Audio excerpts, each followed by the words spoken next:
மிகப்பெரிய பிரச்சனை. இதைய ஆளுகின்ற அரசுகள் எதுவுமே கண்டுக்கிறது இல்ல. எதிர்கட்சிகள் கூட வாய் திறந்து கேட்கறதுக்கும் போராடுறதுக்கும் நேரம் இருக்கிறது இல்ல.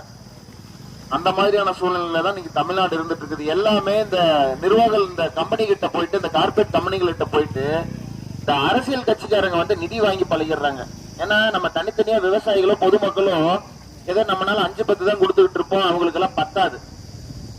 அதனால இவங்க என்ன பண்றாங்கன்னா, பெரிய பெரிய கார்பரேட் கம்பெனிகள்கிட்ட இந்த மாதிரி வரலட்சுமி மில் மாதிரி ஆலை கிட்ட போய் நேரடியா கட்சிகளினுடைய செயல்பாட்டுக்காக காசு வாங்கிட்டு விவசாயிகள் பொழப்புல மண்ணள்ளி போட்டுறாங்க. இங்க இருக்கக்கூடிய சுற்றி இருக்கக்கூடிய மக்களுடைய வாழ்க்கையில மண்ணள்ளி போட்டிருக்காங்க. அதுதான் நடந்துகிட்டு இருக்கு. இங்க நடந்துட்டு இருக்கிற பிரச்சனை என்ன?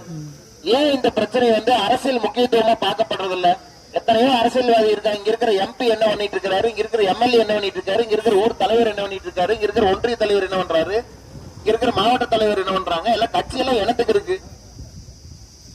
இந்த வரலட்சுமி ஆலை தொடர்பா பாதிக்கப்பட்டதற்கு விவசாயிகள் இன்னைக்கு இவ்வளவு தூரம் போது போராடிட்டு இருக்கும் போது, இங்க சுத்தி பீனியார் இருக்கக்கூடிய பீனியார்ல இவங்க போய் கழிவு நீரை கலக்கிறதெல்லாம் பீனியார்ல இருக்கிற தண்ணி எடுத்து அதைய உள்ள ஒரு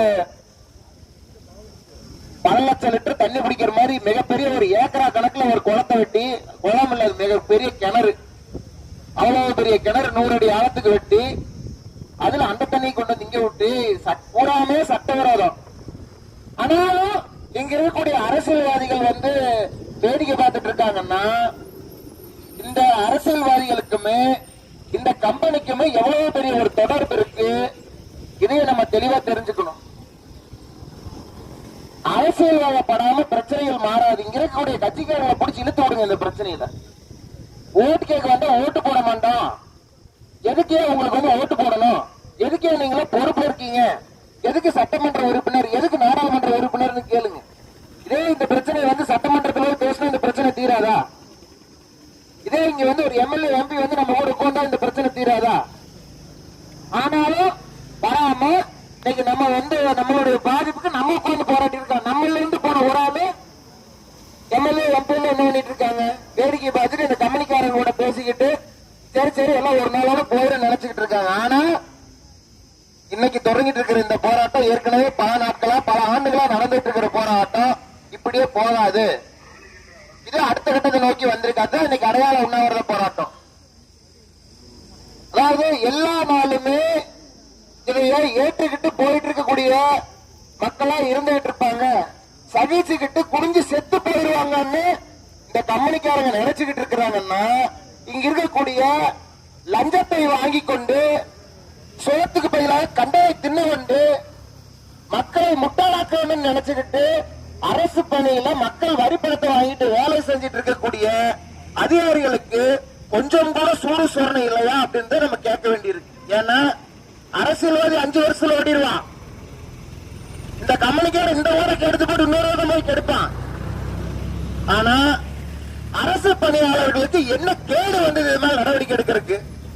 அவங்களுக்கு குடும்ப குட்டி இல்லையா, குழந்தைங்க இல்லையா, அவங்க சோத்த சாப்பிடுறது இல்லையா, நிம்மதியா தூங்க முடியுதா? தண்ணியத்தான குடிக்கிறோம், சாப்பாட்டுத்தானே சாப்பிடுறோம். ஏன் இது மேல அக்கறை இல்லாம இந்த அதிகாரிகள்லாம் இப்படி இந்த கம்பெனிக்காரங்கிட்ட போய் அடிமையா இருக்கிறதுக்கு எதுக்கு இங்க இருக்கிற நிர்வாகம் நடந்துகிட்டு இருக்கு? வெக்கம் இல்லாத சூடு சொரணை இல்லாத நிர்வாகம். எதுக்கு இந்த நிர்வாகம்? பேசாம இந்த நிர்வாகத்தை கலைச்சிட்டு தலைமையர் ஆட்சி கொண்டு வந்துட வேண்டியதானே, குடியரசுத் தலைவர் ஆட்சி கொண்டு வந்துடுறானே.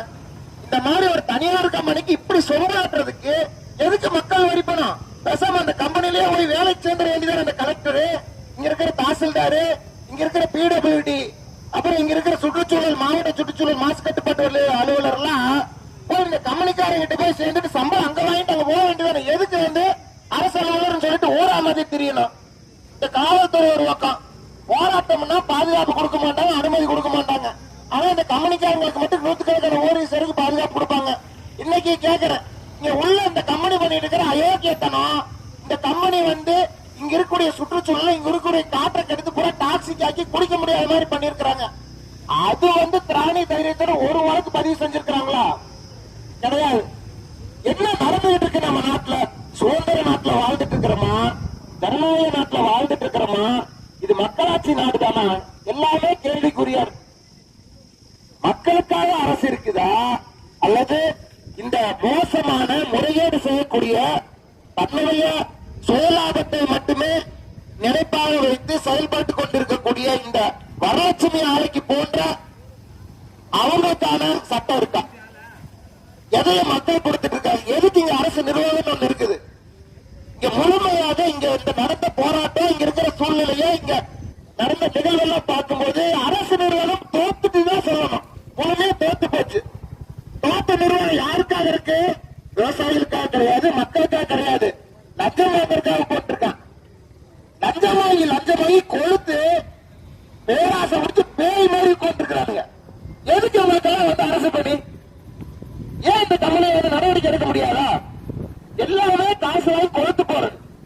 சரி, நான் என்ன கேட்கிறேன்னா, சரி இப்ப நாங்களும் எல்லாரும் இங்க இருக்கிறதெல்லாம் ஆளுக்கு ஒரு 100 ரூபாய் 500 ரூபாய் லஞ்சம் கொடுக்க தயாரா இருக்கிறோம். உன்னால ஒரு சொட்டு தண்ணியை உன்னால உருவாக்க முடியுமா? அரசு அலுவலர்னால சுத்தமான தண்ணியை உருவாக்க முடியுமா? சுத்தமான காற்றை உருவாக்க முடியுமா? சுத்தமான மண்ணை உருவாக்க முடியுமா? சரிப்பா, அதெல்லாம் வேண்டாம். அரசு பணி விட்டு போட்டு உன்னால வந்து விவசாயம் பண்ண முடியுமா? இங்க இருக்கிற கழிவு தண்ணி வச்சு உன்னால விவசாயம் பண்ண முடியுமா? பள்ளிக்காவே பார்க்கலாம். பள்ளிட்டு நீ தின்னு காமிக்கணும்.